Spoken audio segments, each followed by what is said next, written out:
Bienvenue dans la saison 6 du Ring immobilier. Aujourd'hui, deux performants courtiers immobiliers sont venus se challenger à savoir qui a le meilleur système. D'un côté, Jean-Philippe Loisel avec sa grande équipe de 35 courtiers. De l'autre côté, Jamil Demers, performant solo avec 2 adjoints. Ce fut une discussion authentique. Je vous le jure, elle vous fera réfléchir. Installez-vous bien. Je vous souhaite bon épisode. Bienvenue dans le Ring immobilier, animé par Jean-Sébastien Boiteau. Tu vois, moi, je me méfie toujours. Quand on est assis pour se challenger, puis l'adversaire commence à te flatter en partant, c'est là que je me méfie. Tu sais, mon rêve un jour, c'était d'avoir une grosse équipe comme toi à JP. Ah ouais? Les boys, je suis content de vous recevoir. Jamil, je t'ai déjà reçu dans une des saisons, je pense saison 1. Oui, ça fait au moins 4-5 ans déjà. Ah oui. Puis JP, on n'a jamais eu la chance de te recevoir trop occupé. On a essayé, je pense, à l'été, mais c'était, je pense, ailleurs, puis c'était comme à 8-9 heures le matin. Exact. Trop de bonheur. Le matin, j'amène la petite à la garderie, ça marche pas. L'équilibre familial, j'aime Ouais, ça. c'est compliqué. Jamil Demers, dans l'immobilier depuis... 2017, mon permis, temps plein 2018, quand j'ai lâché l'hôtellerie en octobre 2018. Je me rappelle très bien. J'ai eu mal au cœur. Tu as eu mal au cœur, tu as eu le vertige. C'est un break-up, comme on dit. Parce que j'étais en amour avec mon travail de l'hôtellerie. Donc, j'ai dû laisser ça, laisser l'hôtel, laisser mes amis. Mais tu as laissé tes amis, mais tu les as repris Oui, assez rapidement. Assez rapidement. Et pour prendre un café le matin. Absolument. Et pour leur vendre des maisons. Et surtout pour vendre des maisons. Exactement. Puis ça va bien depuis le départ. C'est la meilleure décision de ma vie. Ah oui. La meilleure. OK. On va revenir. Oui. Peut-être que tu vas changer d'idée d'ici 30 minutes. J'ai hâte de voir.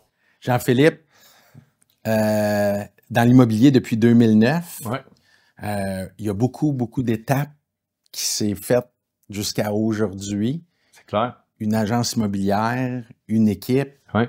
Tu étais dans quel domaine avant de partir? Domaine jeune garçon, hein? J'étais OK. jeune encore. Je faisais de l'installation de portes et fenêtres avec mon cousin en finissant le cégep. Puis après ça, je marchais avec mon père. Puis à un moment donné, on était avec la famille, on marchait. Puis mon père dit qu'est-ce que tu veux faire? Puis tout ça, j'avais appliqué à l'université. J'avais pas été pris dans ce que je voulais. J'avais été pris dans ce que je voulais moins. Puis là, je me suis dit, je fais quoi, tu sais? C'était dans quel domaine? J'avais appliqué, je pense que j'avais appliqué, je pense, actuaire. J'ai pas été pris. Je suis pas assez bon à l'école. Puis j'avais appliqué en comptabilité, puis j'avais été accepté. J'ai dit, je vais prendre une chance. T'as pris le pire. Ouais, exact. Mais c'est une question de chiffres, je pense. J'aime les chiffres à la base. Mais je pense pas que j'aurais été assez minutieux dans les chiffres que de faire ça.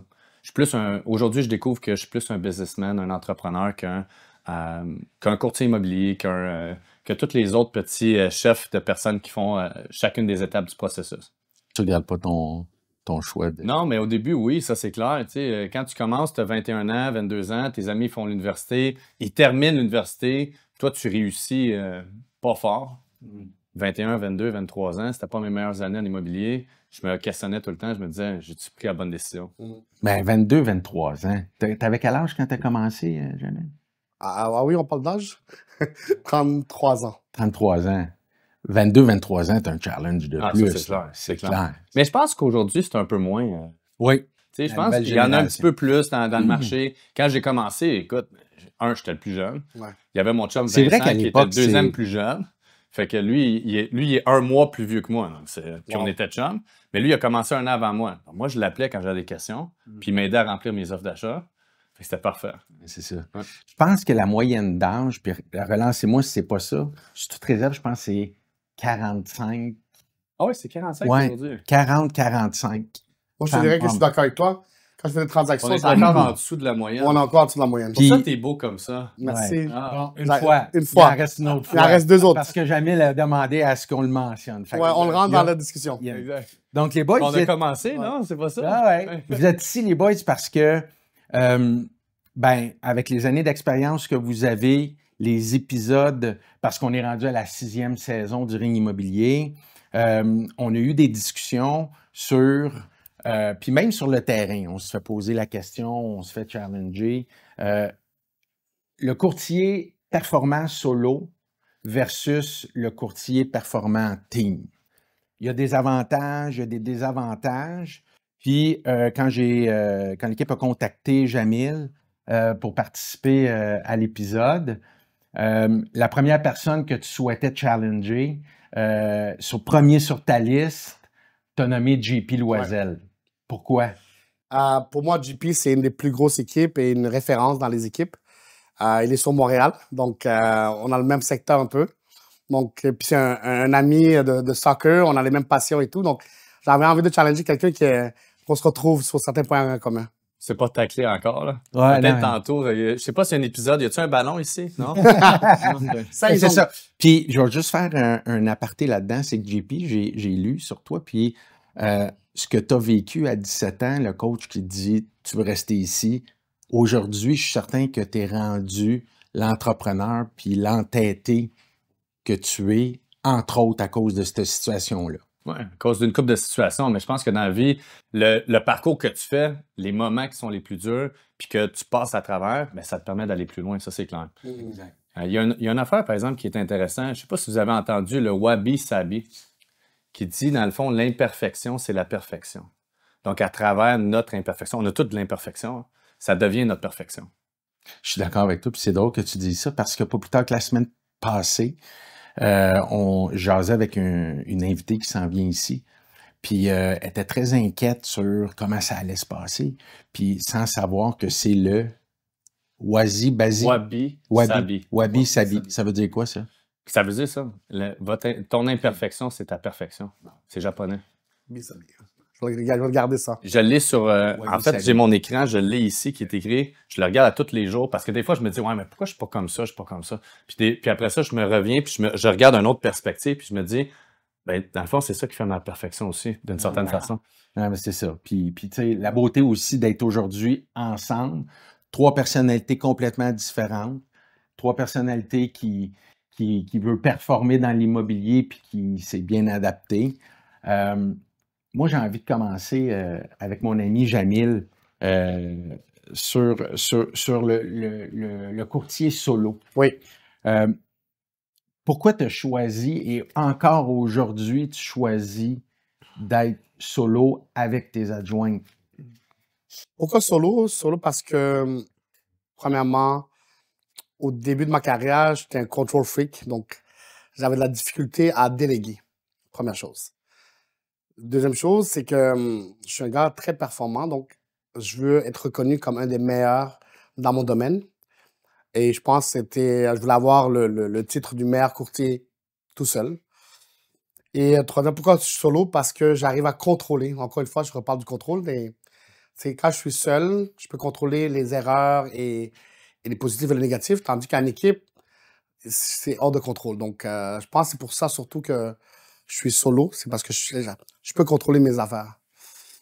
Est-ce que tu penses qu'il y a de l'ego là-dedans? Il y en a un peu, je pense. J'ai beaucoup d'ego, je dirais. Puis je réalise avec le temps que en le déléguant, donc à mes adjointes, où je donne de plus en plus de responsabilités, je réalise que ça va beaucoup mieux. C'est beaucoup plus souple, une meilleure qualité de vie. Donc, je réalise à comprendre, je commence à comprendre ça. Mais sur le terrain, c'est encore difficile pour moi de faire confiance à un client que j'ai avec un autre courtier. Puis, tu es rendu à tu as 2 adjoints? Cette année, c'est j'ai engagé une deuxième adjointe et le travail a encore plus explosé. C'est quoi le plus grand défi aujourd'hui que tu as comme courtier solo? Le défi, c'est que j'arrive pas à être partout en même temps. Je suis rendu avec 35 listings tout seul, qui est énorme, et une dizaine d'acheteurs. Donc, puis moi, je suis présent dans tous mes ouvertures de portes, toutes mes visites, toutes mes inspections, tous mes notaires. Donc, jongler avec l'horaire commence à être un challenge. Tu comprends que tu es en train de nous donner une coupe de passes à la palette? Ouais, ben, oui et non, mais les clients adorent me voir. Il s'est pris, hein? Il essaie de retourner ça autrement. Mais comme la garde baissée, là. Les ailes, tu lèves ta garde, bien à lever. Le challenge de l'horaire, c'est bien. J'arrive à le gérer. Mais les clients adorent savoir que Jamil s'en vient. Jamil va ouvrir la porte. Des fois, il me laisse un café. Jamil, on t'a fait du café. Donc, je La sais... proximité. Ouais, la proximité des clients, eux, ils adorent ça.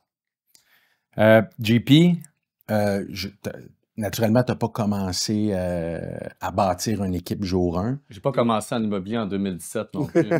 Non. Fait que ce que tu es en train de nous dire, tu as plus d'expérience. Exact. OK, Exact. j'aime ça. 2009, tu as été combien de temps solo? C'est quoi solo pour toi, premièrement? Courtier seul. Seul. Ouais. Même pas de courtier acheteur, rien. Je dirais jusqu'à 2013, à peu près 2014. OK. Puis pourquoi tu as fait le saut à bâtir une équipe? Première des choses, je pense, c'est une question de comprendre que tu peux pas servir tout le monde. Au début, c'était d'avoir 1, 2 ou 3 personnes avec moi, puis de m'aider justement à aider plus de personnes. Parce que pour moi, c'est pas à propos de moi, c'est à propos des gens que je peux aider. C'est peut-être un challenge qui est différent, j'ai des objectifs différents, des ambitions différentes. Je trouvais que courir tout seul, c'est le fun, mais courir avec du monde, c'est encore plus le fun. Puis tu viens de m'en énumérer plusieurs, là, mais la grosse force pour toi de ton équipe, c'est quoi? L'entraide. OK. Puis c'est ce qui vous permet. Tu as combien de courtiers? Aujourd'hui? Ouais. 35. Dans ton équipe? Ouais. Quand même. C'est-tu la plus grosse équipe à Montréal? Ça doit être dans les gros, je pense. Tu sais, si tu regardes... 35. Il doit y avoir 3-4 équipes avec un volume comme ça, là. Puis dans ton format, tu as combien de courtiers acheteurs? 1 pour 7 à peu près. 1 pour 7. Un courtier vendeur pour 7 courtiers acheteurs. Donc, on peut dire que tu es une équipe qui est inscrite. Oui. OK. Wow, c'est un beau modèle. Puis ça, ton modèle, tu l'as parti en 2013. Non, mon modèle, je te dirais, je l'ai parti en 2017 quand j'ai vraiment voulu pousser un petit peu plus l'équipe. OK. 2013 jusqu'à 2017, j'étais avec 2 courtiers à peu près. OK. Tu sais, des références par-ci par-là, des acheteurs principalement. Puis moi, je me concentrais principalement pour aller inscrire. Je faisais encore des acheteurs, je me promenais un petit peu partout. Jusqu'à un point, à un moment donné, je me suis dit, c'est le fun de courir et tout ça. C'est un peu, j'ai l'impression que l'immobilier, c'est un peu comme te mettre sur le tapis roulant, tu mets un chiffre, là, puis tu dis, OK, tu sais quoi, je vais aller plus loin. Fait que au lieu de courir à 9, je vais courir à 10. Puis là, tu t'essouffles, tu dis, je vais courir encore à 11, à 12, ainsi de suite. Donc, j'ai l'impression à un moment donné que ça n'arrête jamais parce que tu veux tout le temps aller plus loin. Donc, je me suis dit, pourquoi je ne peux pas aller plus loin à la même vitesse? Donc, je me suis dit, à un moment donné, il y a quelqu'un qui disait dans une formation, il dit, quand il y a un feu, là, ils disent, faut pas que tu cours, mais il faut que tu marches rapide. Donc, je me suis dit, pourquoi je ne peux pas marcher rapide avec un focus clair où est-ce que je m'en vais? Puis c'est une belle comparaison. C'est la première fois, honnêtement, que je l'entends. Puis tu t'es inspiré sur qui, jour 1, pour, disons, bâtir comme tu as bâti là en 2017? Sur quelle équipe? Bonne question. 2017, je peux pas dire si c'est 2017 ou 2019 que j'ai vraiment eu le focus que plus grosse équipe, là.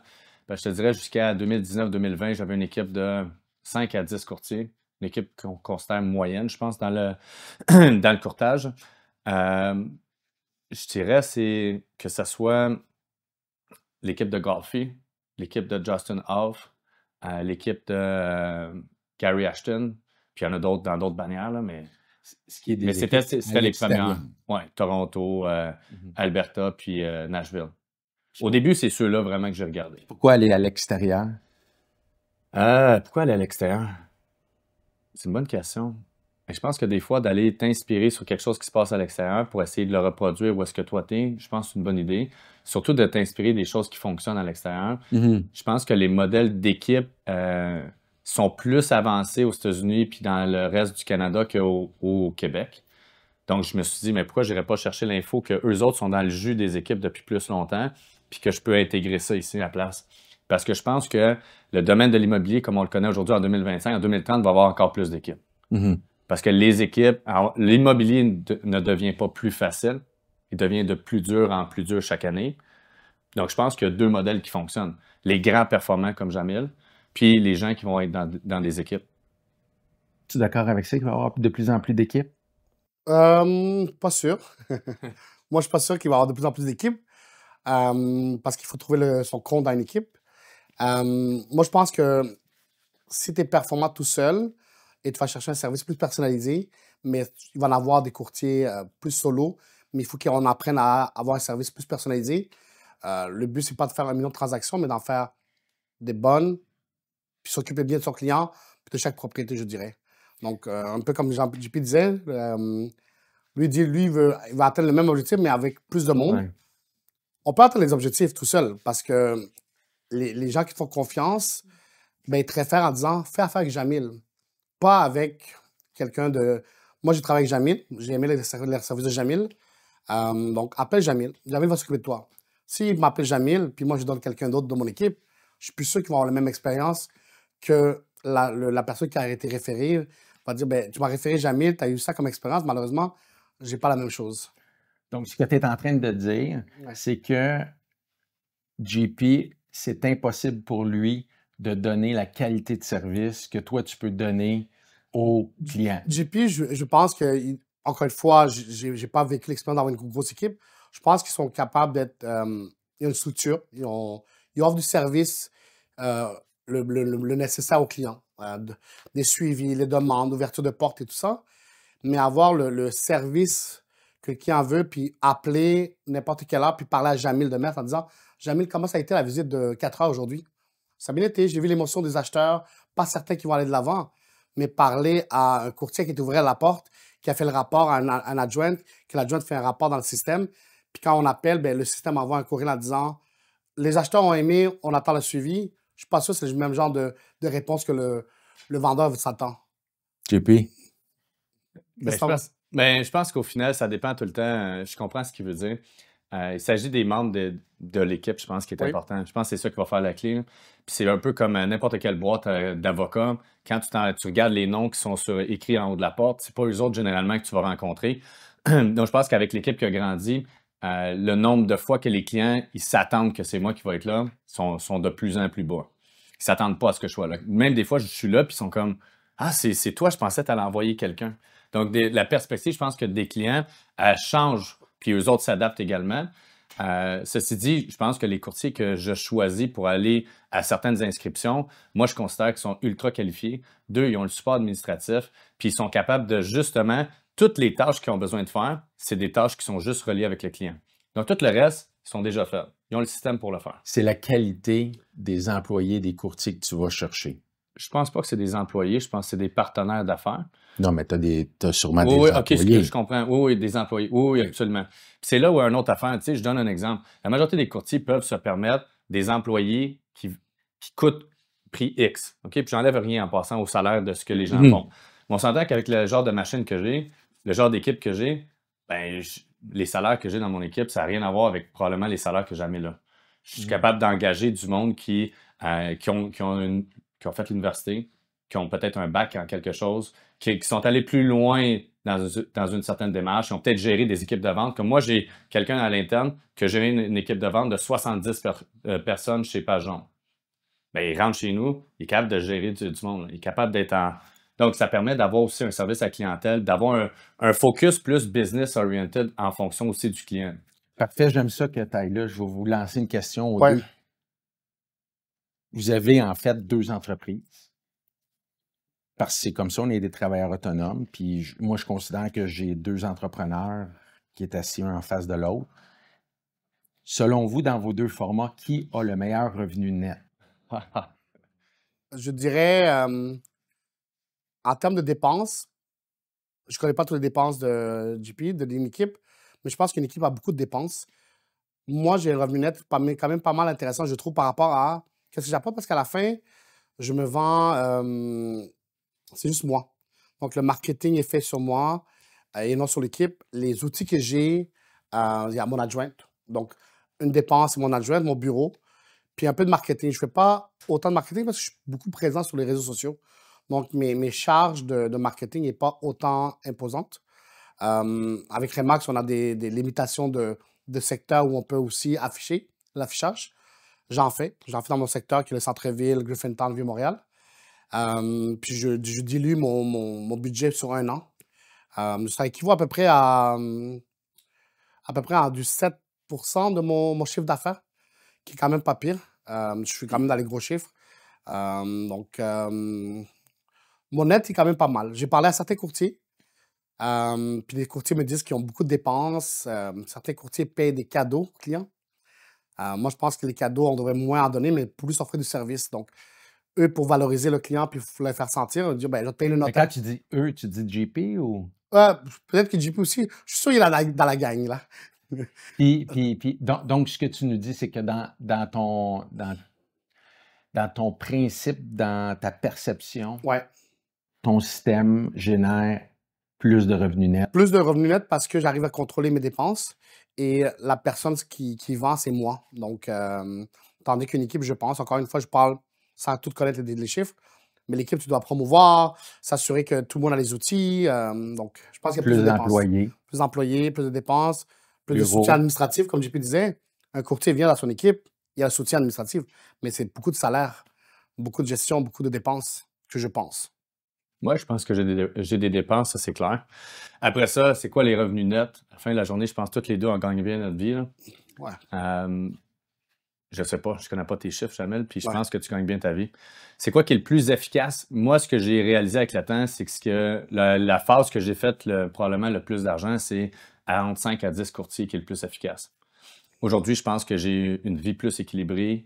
Je suis capable de prendre mes week-ends off. Je suis capable d'offrir un bon service à mes clients. Je suis capable de travailler efficacement 40-50 heures par semaine puis d'aller chercher des chiffres extraordinaires.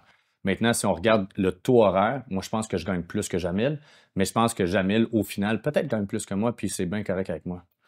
Pour moi, c'est pas une bataille. En fait, la question est tu sais, puis c'est là que vous êtes, c'est pas qui gagne plus que l'autre. C'est plutôt de savoir dans le système, c'est quel système a le meilleur revenu net au bout de la ligne. Je comprends. Ouais. Comment on le détermine? Hein? Comment on détermine ça? C'est de la façon, si vous êtes capable de le vendre comme vous êtes capable de représenter vos clients, vous allez me convaincre Comment on peut vendre ça? Puis je peux te chiffrer ça comme je En fait, est-ce que c'est de le vendre ou juste de l'expliquer? Je pense qu'on le comprend bien. On n'arrivera pas à la ligne d'arrivée. C'est sûr qu'au final, Jamil, si on regarde par transaction puis ainsi de suite, c'est sûr que tu en fais plus. Fin de la journée, ça c'est clair. Moi, il faut que je fasse un plus grand volume pour aller chercher le même résultat. C'est ça. Tu sais, si tu regardes combien de transactions tu as faites l'année passée? 70. 70. Bon, ben en équipe, on a fait près de 500 transactions. Wow. Donc, c'est pas du tout la même chose. C'est ça. Donc, c'est d'autres challenges, c'est d'autres défis, c'est du défi de management, c'est du défi d'influencer ces gens-là, d'être un bon leader, d'apporter tout le temps la bonne façon, puis tout le temps être capable d'avancer dans le système. Moi, il faut que j'avance le système à toutes les semaines. Toi, tu n'as pas besoin d'avancer le système à toutes les semaines. Mais c'est ça la différence C'est un entre une équipe focus qui est différent. La différence entre une équipe et une individuelle. Moi, je ne suis pas prêt à mettre ce temps-là à gérer une équipe. Moi, je préfère mettre ce temps-là à être avec mes clients, à aller prendre un café avec un client, parler de projets immobiliers. Donc, quand tu me dis, moi, je gère l'équipe et tout ça, oui, tu as raison, ça va une équipe. Bon, moi, je préfère être tout seul, gérer mes adjointes le matin, on fait des suivis et tout, puis par la suite, donner toute mon énergie à mes clients. Mes clients qui m'appellent jamais à tout le temps pour le café, absolument. J'ai pas des courtiers à gérer, j'ai pas des problèmes à gérer. Donc, je pense que la gestion du temps, elle est facile avec des adjoints.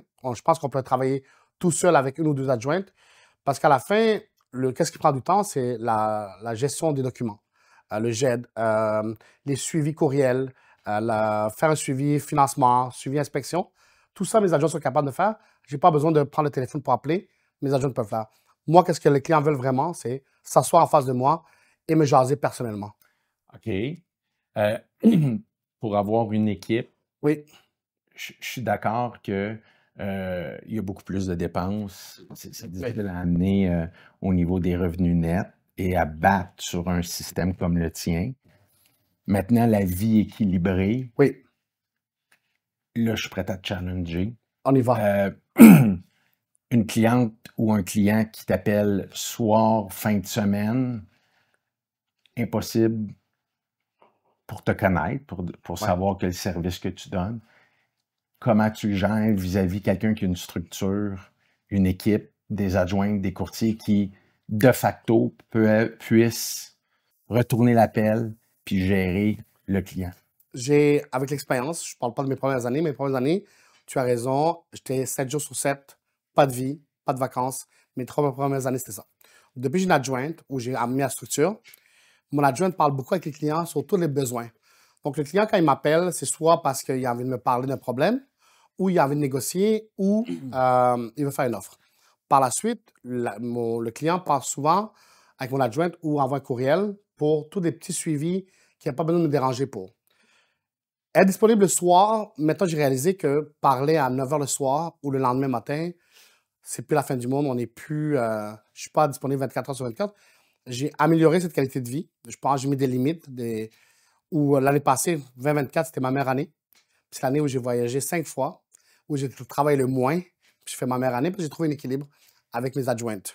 Comment tu gères ton message avec tes clients quand tu pars en vacances? Je les préviens. Je leur dis, je pars 3-4 jours.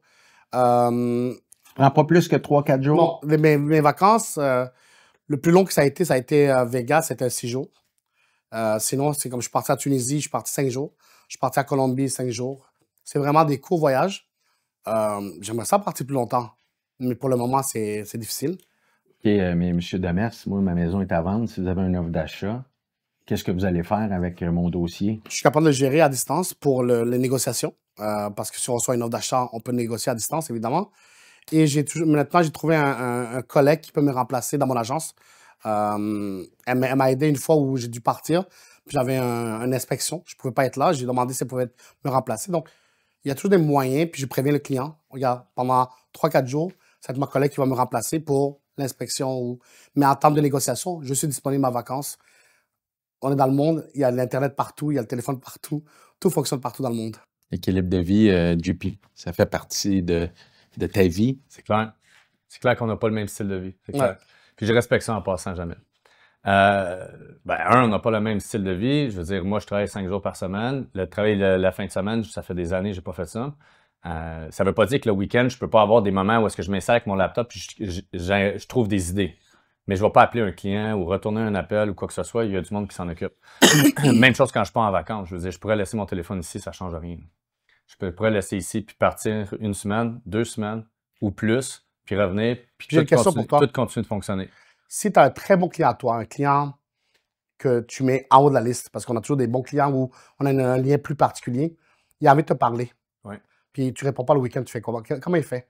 Il veut t'appeler un samedi parce qu'il y avait un produit qui a envie de faire avoir ton avis personnel. Tu dis, moi, je ne réponds plus au téléphone le week-end. Tu fais comment? OK, bonne question. Admettons que c'est un très bon client, puis il me dit, Rand, je veux te parler, puis tout ça. Je vais peut-être trouver le moment de lui parler 5-10 minutes, mais je ne ferai pas d'offre d'achat avec lui. On va s'organiser pour y aller lundi. Tu vois, c'est ça la différence. Ou je vais demander à quelqu'un d'autre d'y aller, ou je vais. Tu sais, s'il veut faire une visite dimanche, c'est pas moi qui va y aller. S'il veut que je le représente, pas de problème, mais c'est pas moi qui va faire la visite. Mais si lui, personnellement, il prend en disant, OK, wow, JP, il n'a plus vraiment le temps pour moi. J'ai vécu des clients où ils ont travaillé avec des équipes, puis malheureusement, ils ont senti comme un numéro, ils ont dit, tu sais quoi? J'ai envie d'avoir un service plus personnalisé, je vais changer. Puis c'est des grosses équipes que je connais. Puis le client que j'ai eu dans cette situation-là, il m'a dit, je voulais lui parler à lui personnellement. C'est son adjoint ou son directeur qui m'appelait, mais c'est à lui que je voulais parler. J'ai pas aimé ça.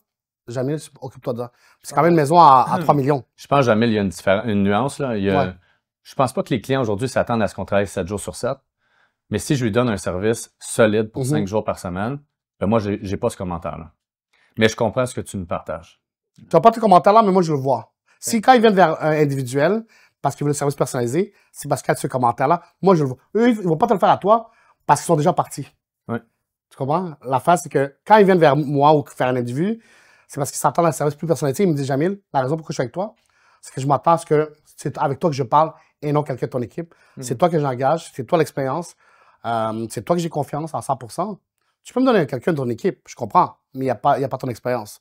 Donc, est-ce qu'en majorité, ces gens-là, c'est la nouvelle génération, l'ancienne génération? c'est les deux.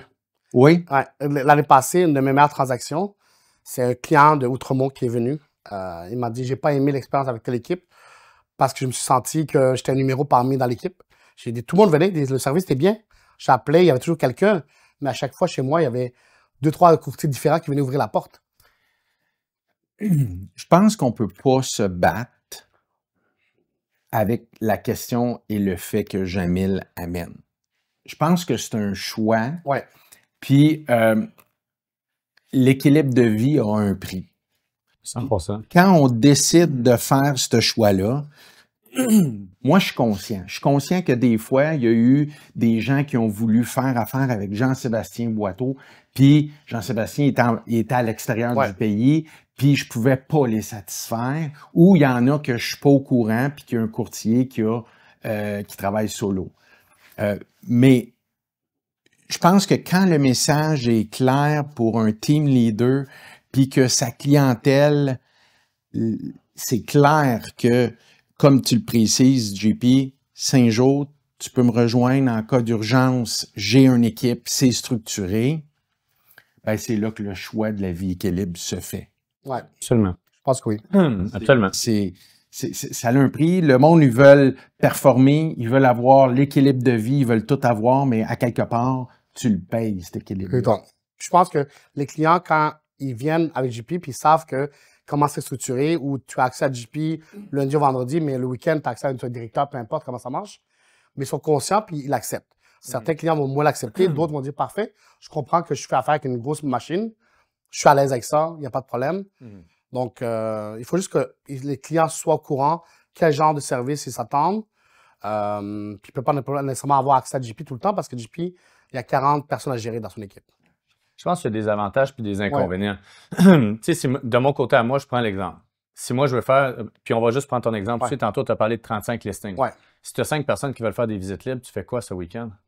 5 qui veulent faire des visites libres? Il y en a libres. 5 qui disent, je veux faire des visites libres, tu fais quoi? J'arrive toujours à coordonner.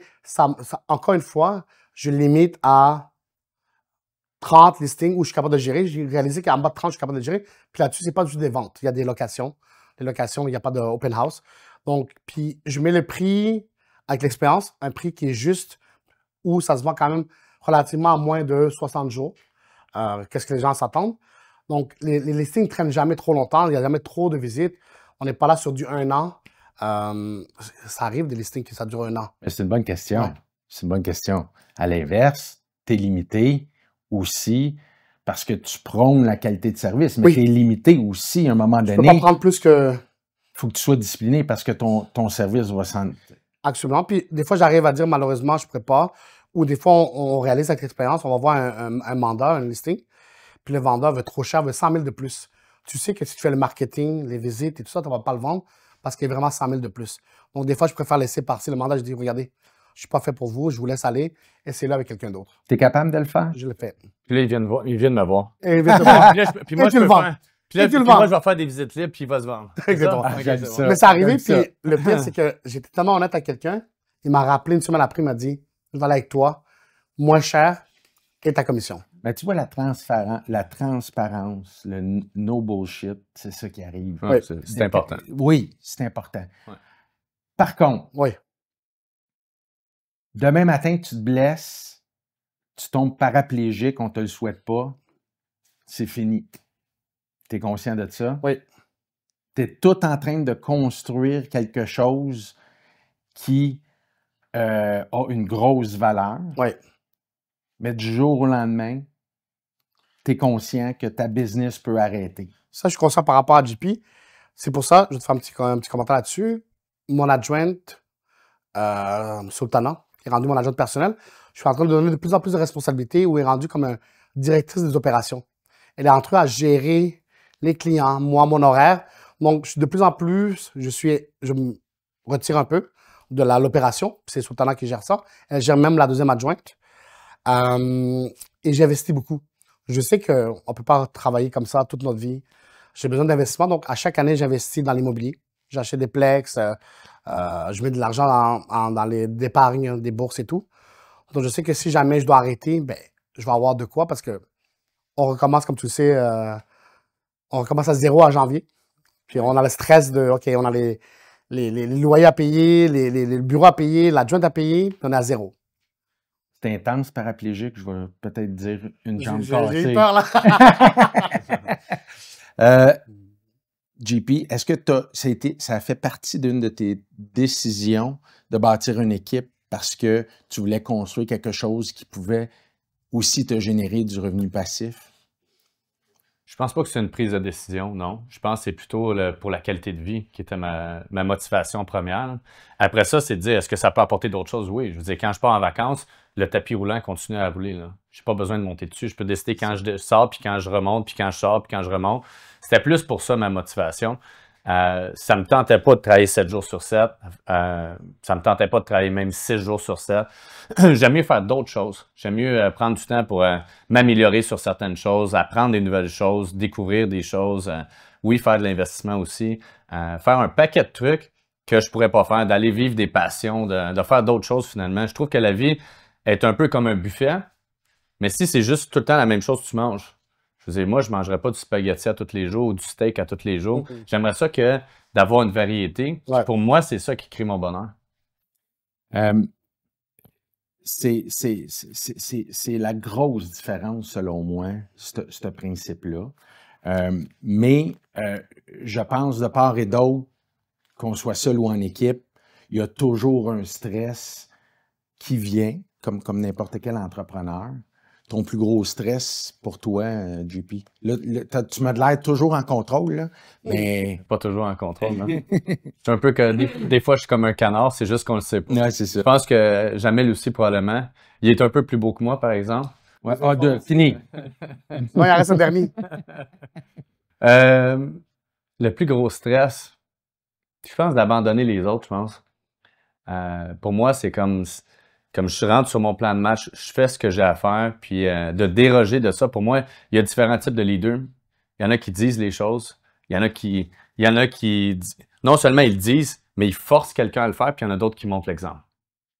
Moi, je préfère être lui qui montre l'exemple, puis les gens vont s'inspirer de l'exemple que je vais donner. Puis après ça, mais eux autres, ils vont pouvoir grandir avec ça.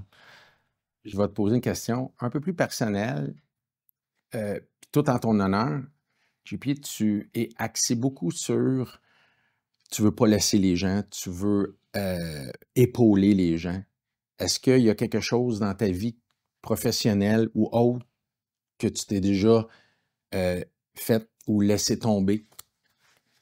Bonne question. Bonne question. Probablement que je me suis fait laisser tomber plusieurs fois quand j'étais plus jeune, c'est clair.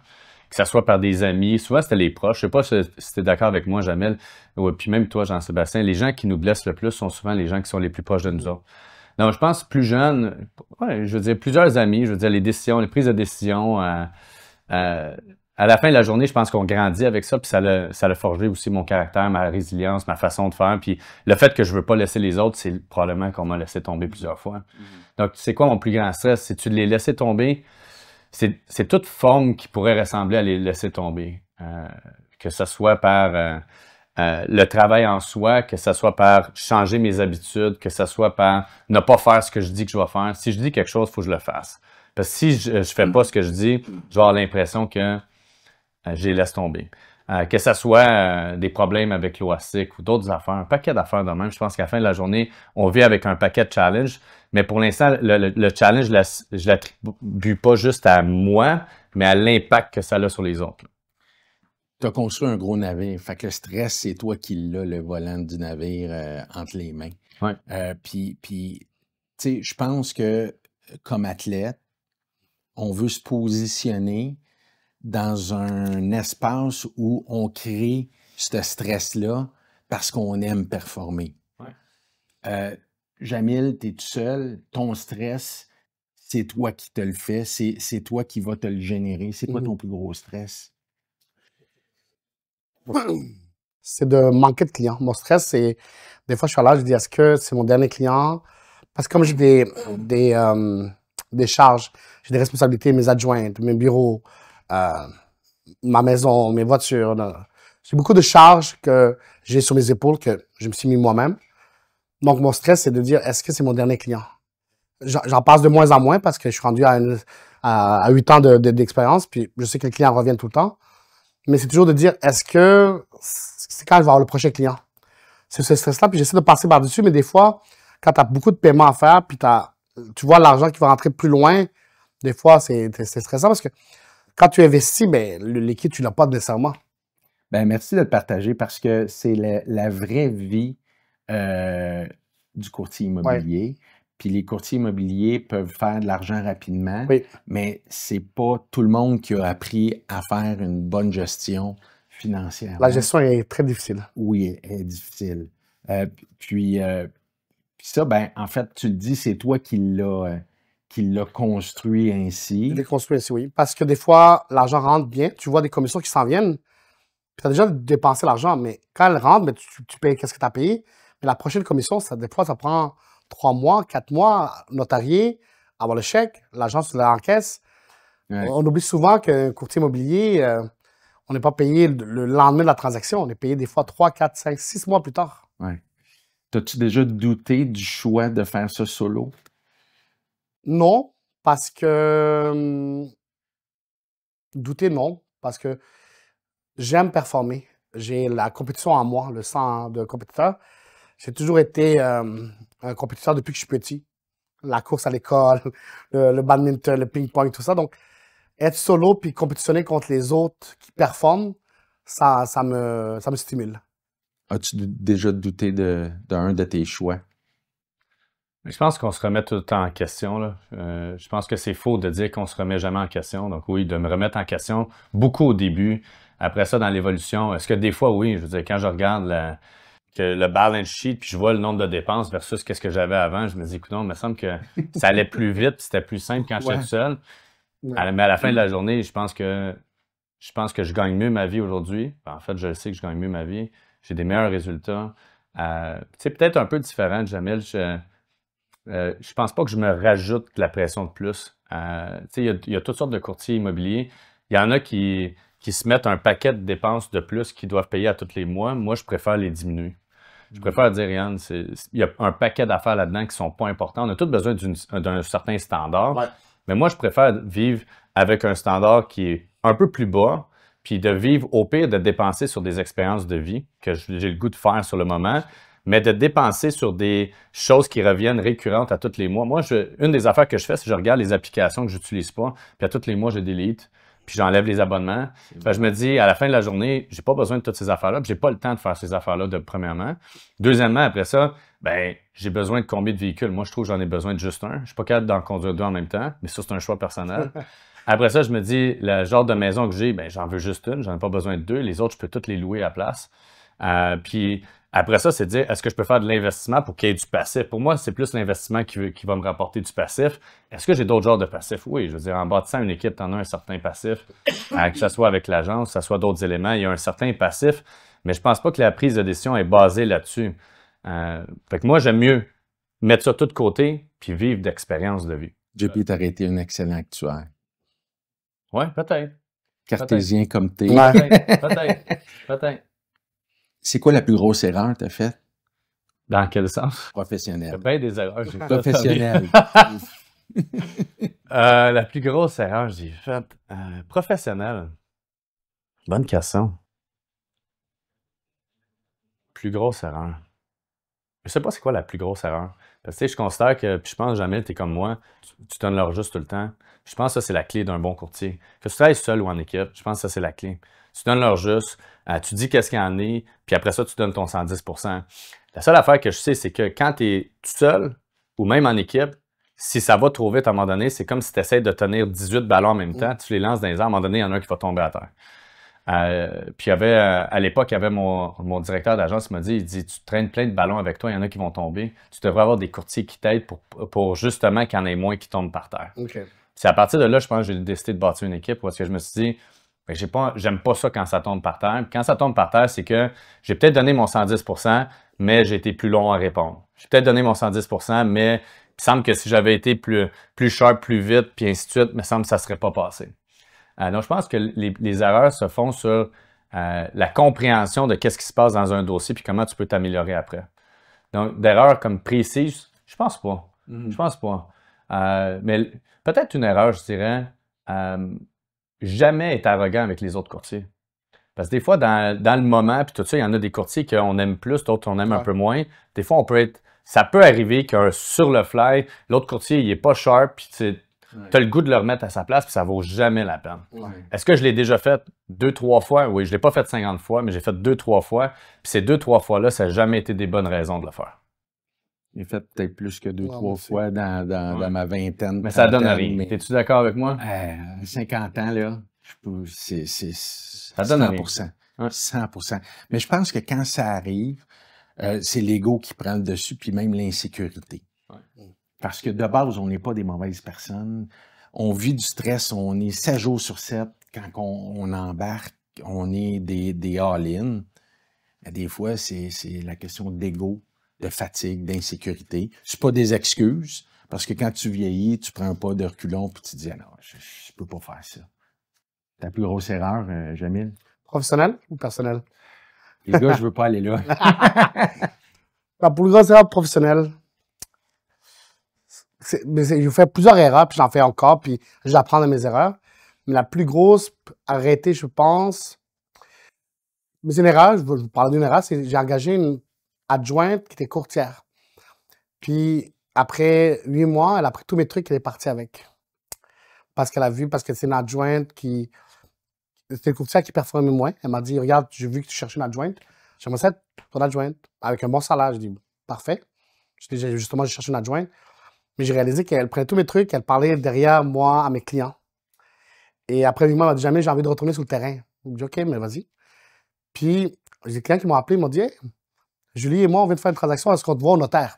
On te voit au notaire? Je dis, je comprends pas. Elle dit, ben, je pensais qu'elle travaille avec toi. Je dis, non. Ça fait 3 mois qu'elle travaille plus avec moi. Ah, mais on vient d'acheter de quoi ensemble? Ça va être tabarouette. Donc, c'est une erreur de. En fait, c'est-tu une erreur? Mais c'est une erreur parce que j'ai fait confiance. J'ai confiance, puis j'étais livre ouvert, puis je me suis toujours dit de ne pas engager une adjointe courtière parce qu'elle peut voir la façon de faire et partir avec des trucs. Elle va jamais réussir à faire comme toi tu fais parce que tu n'es pas la personne. Mais j'ai pas aimé le fait que j'ai donné toute mon confiance, puis elle m'a comme volé derrière. Si tu me permets, je pense pas que c'est une erreur. Faire confiance à quelqu'un, puis je suis pas en train de mais moi, je pense que c'est pas une erreur de confiance. Je pense que dans cette situation-là, c'est peut-être l'entente avec elle qui est peut-être ouais, mais c'est ça. Différemment. C'est à moi de mettre une meilleure entente. Comme tu as raison, souvent de dire, OK, t'arrêtes ton permis, avoir une meilleure, puis j'ai appris de ça. Puis maintenant, les adjointes qui sont là, c'est vraiment que des adjointes, pas de courtier. Puis si elle veut devenir courtière, bonne chance. Je fais du pouce avec ce que tu dis, Jamil. C'est là où le courtier que t'entraîne, que t'amènes, t'es toujours conscient. C'est sûr, JP, que tu l'as vécu. Le courtier qui t'entraîne, puis qu'il décide de partir au bout de 6 mois, 1 an, il est allé chercher ce qu'il avait à aller chercher.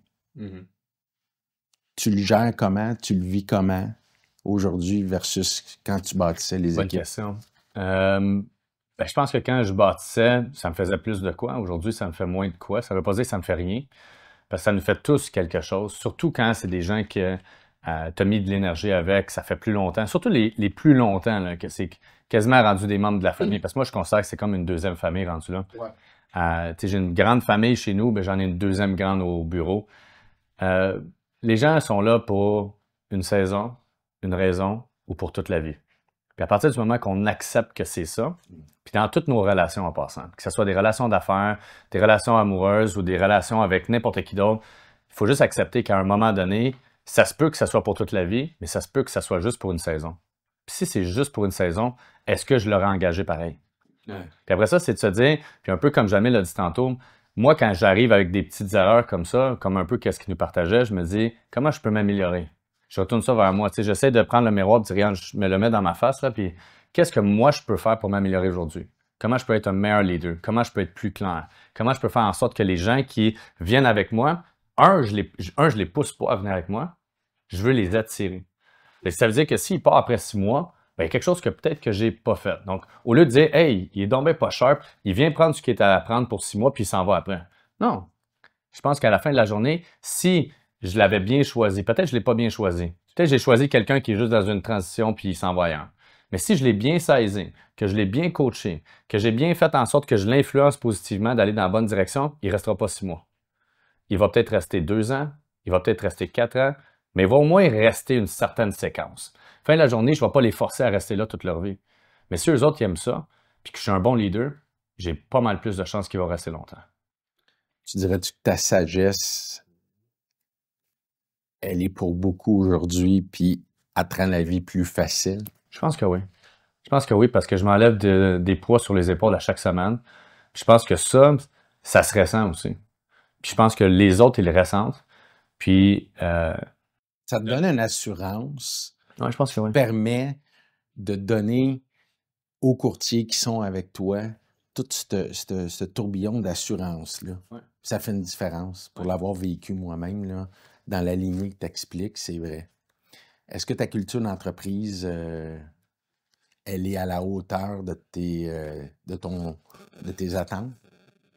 Je pense que oui, mais la culture, c'est quelque chose qui se travaille à tous les jours, toutes les semaines.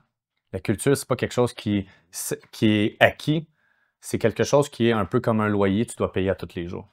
Donc, je pense que la culture d'entreprise, c'est probablement l'élément le plus important dans une équipe.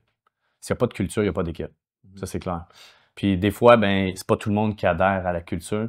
Mais une chose est certaine, l'équipe va être aussi forte que son maillon le plus faible. Puis tu considères-tu que ton équipe, elle est excessivement forte au niveau de la culture d'entreprise? Je pense que oui. Je pense que oui.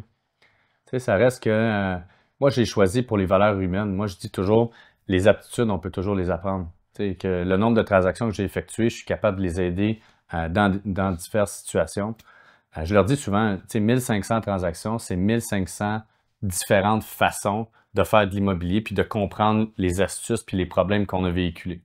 Après ça, c'est de dire, ben, si tu rentres dans une de ces 1500-là, je suis capable de t'aider. Mais si tu as le cœur à bonne place, que tu es là vraiment pour aider ton client, que tu lui donnes leur juste tout le temps, puis que je te montre comment bien préparer tes dossiers, y a-tu des bonnes chances que tu vas être un excellent courtier? Est-ce que dans ton équipe, il y a des courtiers meilleurs que toi? C'est une excellente question. C'est quoi meilleur pour toi? Je te laisse décider c'est quoi meilleur. Moi, je pense que oui. Je pense que oui. Je pense qu'aujourd'hui, une des raisons pourquoi je suis peut-être un petit peu moins all-in sur le terrain comme Jamil, c'est que je constate qu'il y a d'autres courtiers qui sont plus patients avec le client, qui sont plus à l'écoute, qui sont peut-être même plus charismatiques que moi. Je peux être excellent closer, je peux être excellent à driver le dossier jusqu'à destination. Avec moi, ça va peut-être être plus dur, par exemple, mais on va se rendre. Tu sais, moi, je vais peut-être être moins malléable que quelqu'un d'autre. Il y en a d'autres qui vont peut-être être plus à l'écoute, puis il y en a peut-être certaines personnes qui ont besoin de ça. S'ils veulent une expertise, puis veulent quelqu'un qui t'amène à destination, je vais être excellent. Mais s'ils ont besoin de tous les autres aspects de la vie, ben, il y a plein d'autres personnes dans mon bureau qui sont bien meilleures que moi sur ces aspects-là. Serais-tu capable d'engager un meilleur courtier ou courtière que toi? Former, oui, m'engager, non. Merci de ton honnêteté. Explique-nous pourquoi. L'expérience que j'ai avec mes 3 métiers, surtout l'hôtellerie, qui m'a beaucoup axé sur le service à la clientèle. Très dur de trouver un courtier qui comprend autant le service à la clientèle avec mes 13 ans d'hôtellerie. Il y a des courtiers comme, je peux en nommer un, Martin Rouleau. Il a été concierge aussi à l'Intercontinental comme moi. Donc, je pense qu'il comprend aussi la game du service à la clientèle. Le service à la clientèle, on l'apprend avec l'expérience, avec les années et tout ça. Mais en avoir un qui sort puis qui a cette expérience-là, tu sais, je servais des gens, des princes de Dubaï, comme Monsieur, Madame, tout le monde, comme des Africains. J'ai plein d'anecdotes d'hôtellerie que je peux te raconter. Mais ça m'a forgé à m'adapter à différentes situations. Puis cette expérience-là, c'est difficile de la retrouver dans les courtiers, je trouve. Mais ça s'apprend. Non, en fait, tu as de la difficulté à trouver des bons courtiers, mais serais-tu capable d'engager des courtiers que tu considères meilleurs que toi? Oui, je pourrais engager. Si j'avais une équipe, j'aimerais ça engager des gens aussi sharp ou mieux que moi. J'aimerais ça. Parce que je sais que les clients seraient bien servis. À la fin, on travaille pour les clients. Je veux juste avoir des bons commentaires. Un peu comme nos partenaires d'affaires, les banquiers, les notaires et tout ça. On veut travailler avec les gens qui ont des bonnes réputations, des gens qui ont des bons feedbacks. Je ne veux pas travailler avec quelqu'un qui est moyen. Ce que j'appelle la forteresse. Ouais. La forteresse. Réponse 5 secondes. 5-10 secondes. 10 secondes, OK. C'est qui le plus beau? Jamil Demers. Si tu pouvais embaucher un seul membre d'équipe demain, ce serait pour quel poste? Acheteur. Le plus grand malentendu que les gens ont sur les courtiers solo? Le plus grand, pas disponible. Quel est le pire conseil que tu as entendu sur le courtage en solo? Le pire conseil, t'as une meilleure qualité de vie. Qu'est-ce que les team leaders ne comprennent pas à propos des solos? Qu'on offre un meilleur service à la clientèle. Tes clients idéaux, investisseurs, premier acheteur ou famille en transition? Investisseur. On parle le même langage. Si tu pouvais automatiser une partie de ton travail, laquelle choisirais-tu? Les appels, les cold calls. As-tu déjà pensé à tout lâcher et rejoindre une équipe?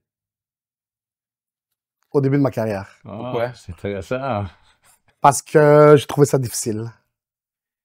Quel est le plus gros avantage financier d'être en solo? Tu peux contrôler tes coûts. Une habitude quotidienne qui fait ta réussite en solo? Discipline, gym le matin. C'est bon. Good job. Quel livre ou mentor a eu le plus d'impact sur ta façon de travailler? Wow. Le mentor, je dirais Georges Bardagy. Oh, bonne réponse. Si tu n'étais pas courtier aujourd'hui. Mais c'était quand même un leader d'équipe. Je trouve ça Ouais, intéressant. Ah, tu vois, là, on l'a jamais, là. On l'a eu. C'est bon, j'aime ça. Qu'est-ce que tu ferais si tu n'étais pas courtier? Je retournerai travailler, excuse-moi, dans l'hôtellerie-restauration. JP, Oui. si tu pouvais déléguer une seule chose dans ton rôle, ce serait quoi? Si je pouvais déléguer, j'en délègue déjà pas mal, je pense. Si je pouvais en déléguer une de plus. Bonne question. Je pense que ça serait d'être encore meilleur à vendre mes coéquipiers puis qu'eux autres aient plus sur le terrain encore. À quel moment un courtier solo devrait sérieusement envisager de bâtir une équipe? À partir du moment qu'il fait 50 transactions et plus. J'invite Jamil à le faire. Merci. Si ton équipe disparaissait demain, qu'est-ce que tu ferais? Je pense que je ferais de l'investissement immobilier à temps plein. Ton plus grand défi avec la nouvelle génération de courtiers? Plus grand défi? Les garder motivés puis constants le plus longtemps possible. Une chose que les courtiers solo ne réalisent pas sur la gestion d'une équipe? C'est qu'ensemble, on va plus loin. La meilleure façon de motiver une équipe en période creuse? D'être sur le terrain puis de leur montrer l'exemple. Qu'est-ce que tu envies aux courtiers solo? Rien. Si tu pouvais ajouter un expert externe à ton équipe, coaching, marketing, finance, etc., lequel choisirais-tu naturellement si tu en as un? Probablement la prochaine personne à engager, ça va être quelqu'un pour du coaching. Un truc ou une méthode de gestion d'équipe qui a changé ta vie? Je pense que ce soit CRM, Zapier, toutes les automatisations possibles qui existent sur la planète. Là. Ça a aidé. Signature électronique, tout ce qui se fait à distance. BombBomb également. D'ailleurs, rester humain, mais au lieu d'envoyer un message, mais tu vas faire une vidéo à la place. Pour moi, ça, c'est un game changer. Tu as raison. Les gars, vous êtes des machines. En une phrase, pourquoi ton modèle est le meilleur? Service, service, service. JP? Je pense qu'on est plus disponible, plus qu'on est nombreux, plus de visites libres, plus d'exposure, plus de clientèle, un plus grand réseau pour être capable de vendre chacune des propriétés qu'on inscrit. Si demain, on te forçait à devenir courtier solo, Oui. qu'est-ce qui te ferait peur? Change de business. Je retourne plus solo. C'est pas une option. Si demain, on te force, team leader, avec des courtiers, qu'est-ce qui te ferait peur? Gérer les courtiers qui ne sont pas motivés, puis les problèmes. Les boys, on est arrivé au bout de la ligne.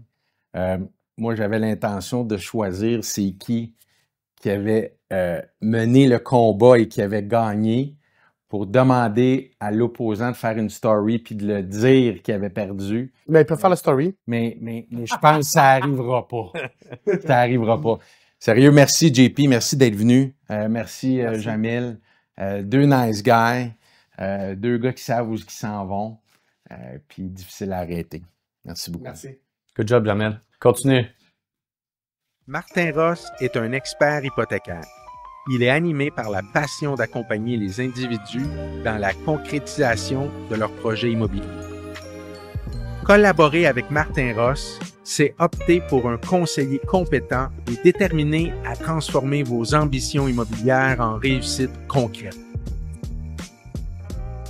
Photographie, vidéo, visite virtuelle, vidéo immobilière, As Valet est votre partenaire de succès. Il travaille main dans la main avec les courtiers pour garantir que leurs propriétés captivent l'attention. Leurs médias sont de la plus haute qualité, assurant que chaque listing attire et retienne l'attention.